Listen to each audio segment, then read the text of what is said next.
네, 오늘 처음 전해드릴 소식은 국민연금입니다. 우리 국민의 노후를 책임지는 국민연금, 그 900조 원에 달하는 기금을 운용해야 하는 총괄 책임자의 임기가 한 달도 채 남지 않았는데 차기 책임자 인선이 아직도 오리무중입니다.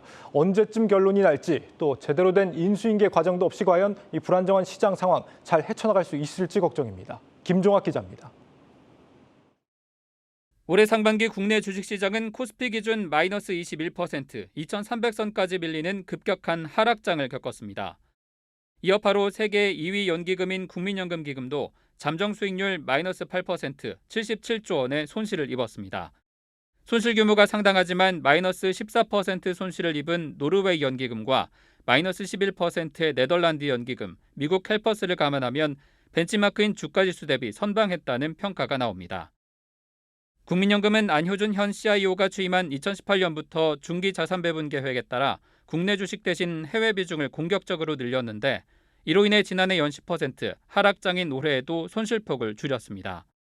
원달러 환율이 상반기에만 9% 올라 해외 투자 자산의 평가 손익을 끌어올렸는데 하반기 시장이 안정되면서 하락폭을 마이너스 4%까지 회복했습니다.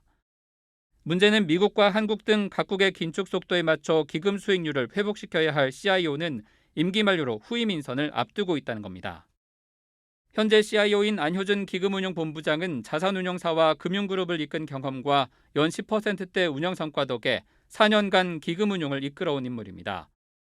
대체할 새 CIO를 선임하려면 통상 2달 전 인선 절차를 시작해야 하는데 이를 맡을 국민연금공단 이사장도 취임 한 달이 채 지나지 않았습니다. 국민연금은 30여 년 만에 세계 2위의 기금으로 성장했지만 이 과정에서 연임에 성공한 CIO는 지금까지 단 2명뿐입니다. 국내외 투자 연속성을 지키기 위해 후임 CIO를 미리 뽑아 승계하고 컨트롤 타워인 CIO의 연임 제한이 없는 해외 연기금에 비해 턱없이 초라한 실정입니다.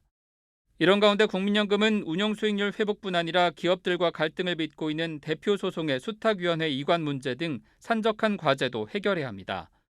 국민연금 기금 고갈 시점이 예상보다 빨리 다가올 수 있다는 경고와 함께 정부가 연금 개혁에 속도를 내고 있지만 정작 이를 맡을 컨트롤 타워의 불확실성은 오히려 커지고 있습니다.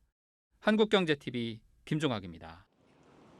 네, 앞서 살펴보신 것처럼 올 상반기 국민연금은 손실은 봤지만 해외 연기금에 비해서 상대적으로 선방했다는 평가를 받고 있습니다. 이런 국민연금이 올 들어 지분을 늘린 종목들을 살펴봤더니 1위가 제약바이오 업종인 것으로 나타났습니다.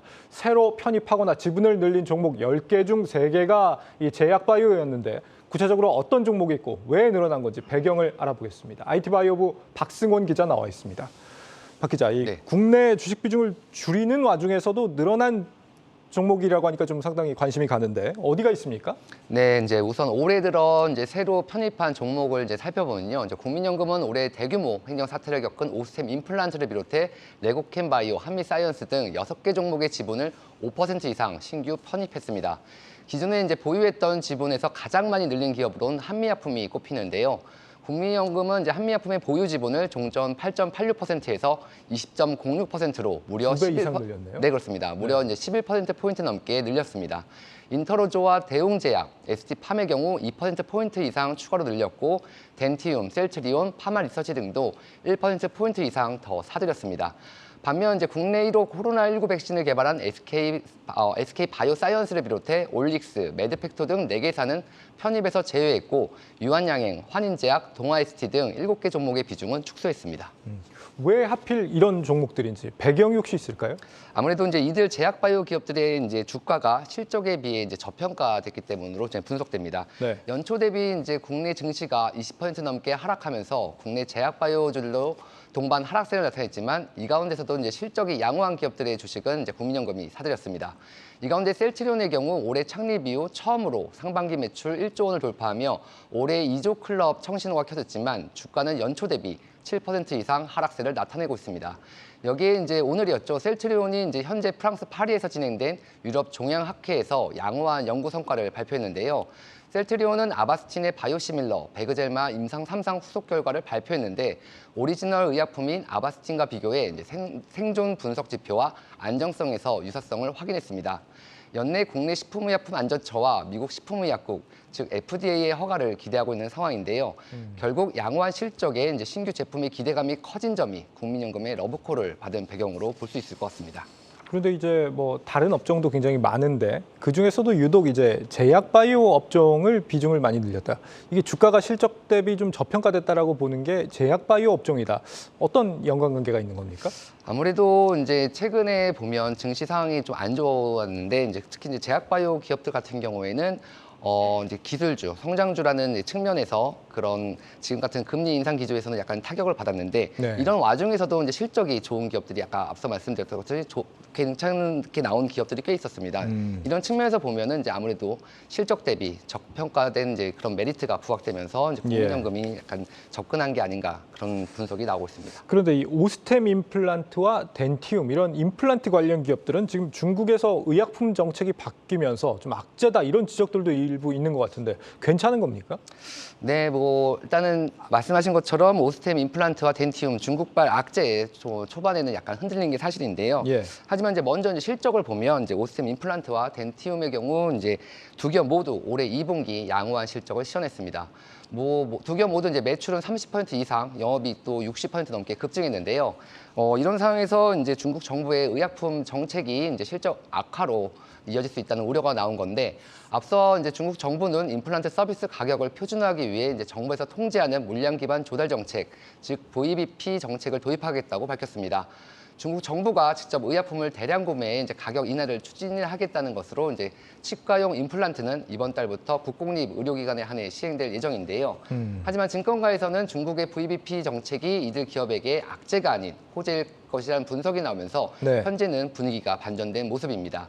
특히 이제 오스템 임플란트의 경우 이제 회사 전체 매출 가운데 중국 비중이 25% 수준에 불과한 데다 이번 중국 정부의 정책이 중국 전체 치과의 30% 수준인 국공립 병원에 한정된 정책인 만큼 이익 구조에 미치는 영향이 미비할 것이라는 진단입니다.